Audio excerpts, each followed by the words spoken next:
Hey everyone. So today we're going to talk about how to maintain a tempo that you start with. That's a question that I got. How to maintain a tempo that you start with, and what exercises can you do in order to practice that. So you're going to start the song at a specific tempo, and there's a lot of occasions where ideally you're going to want to end at the same tempo, and you're going to want to be at that tempo all the way through the song. Now, this does not apply. It doesn't have to be this. You don't have to stay at the same tempo. And in fact, more recently, I've been much more lenient with that type of thing because I feel that sometimes the music can take things somewhere where it really does want to change the tempo. And especially some of the studying that I've done in African music, where tempos can really, sometimes gradually and sometimes very quickly change, but it just comes along with the music. So anyway, this used to be something that I was more obsessed about, that I was more careful about.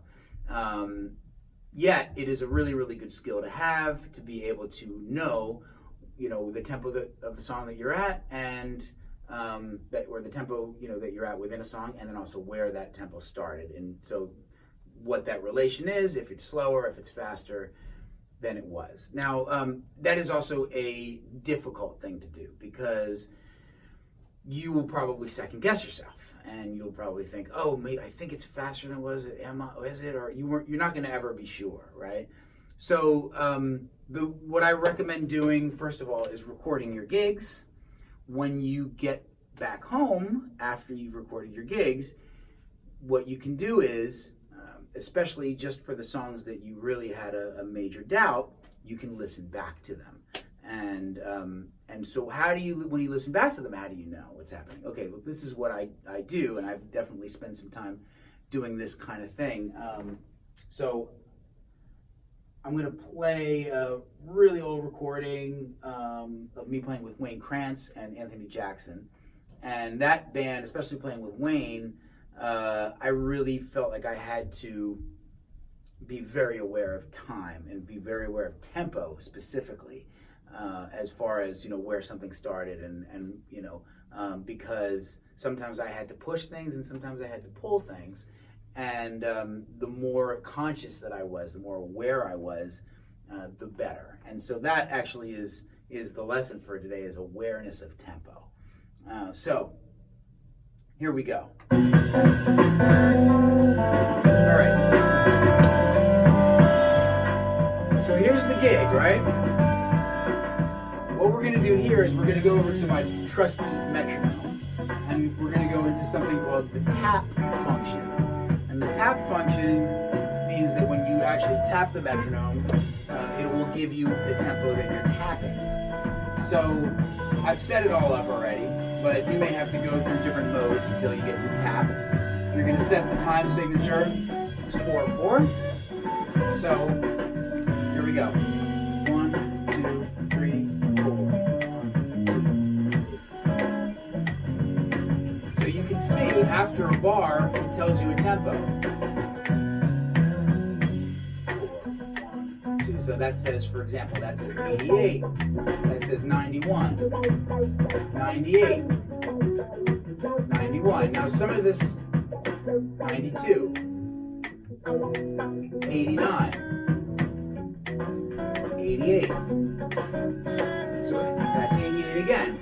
So what I'm doing is I'm playing along, I'm tapping along to the music, and what I'm really looking for, it doesn't so much bother me if one bar is 90 and the next bar is 95 and the next bar is 88.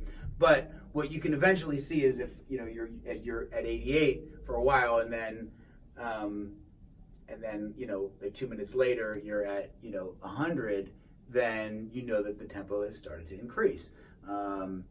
If you're at 88 and then a couple minutes later you're at 70 and there was no, of course, tempo change in the music, then you know that it's slowing down. And so small increments in the numbers are not anything to worry about. It's more the more obvious ones. So I would say if it increases by like 20 or more, something's going on. So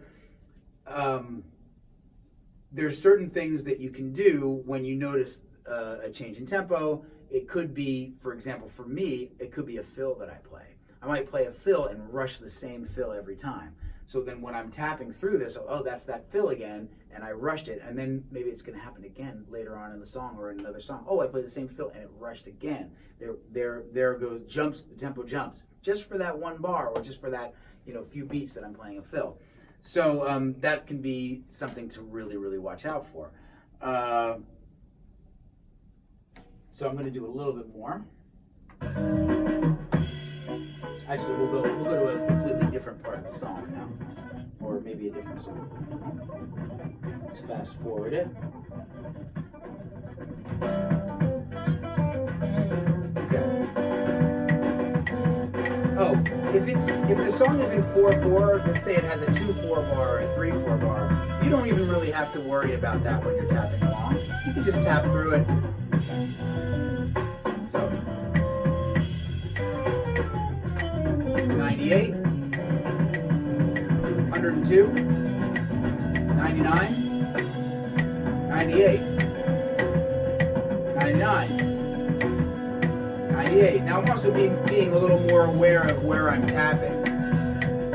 103, 99, 101, 99. Okay, and there you have an actual tempo change. So this is how I would go about just really getting better and more aware about time and about tempo. By doing this process, it's not about being perfect in the recording. Nobody's ever going to do that. But the process of going through it and being aware of it and really listening for it is actually the thing that's making you better. That's what it is. So going through with a metronome like this on the tap function, going through the whole gig, going through a couple songs is actually going to make you better. And that's something that I actually spent quite a bit of time doing so that I could be more aware of starting tempo, ending tempos, and anywhere in between. So hopefully that helps, and thanks a lot for your question. Drum on.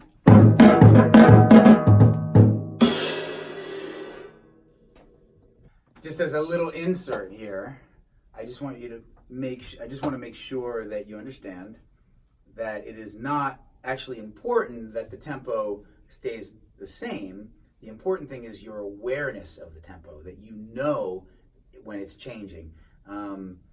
Great drummer that influenced me a lot, Jim White, told me one time, or told somebody anyway, he said that I like, when I play rhythm changes, I like to ever so slightly increase the tempo on the bridge sometimes for intensity. So that's the type of awareness that I'm talking about, that you know that might sound good and you do it, but it's on purpose. So you don't want to let tempos sag. You don't want to speed up tempos when you don't realize it's happening. If you do realize it's happening, it's great. It can be excellent for the music, really, really great for the music. So I don't want to at all say that slowing down, speeding up is a bad thing in the music. That's not necessarily true at all.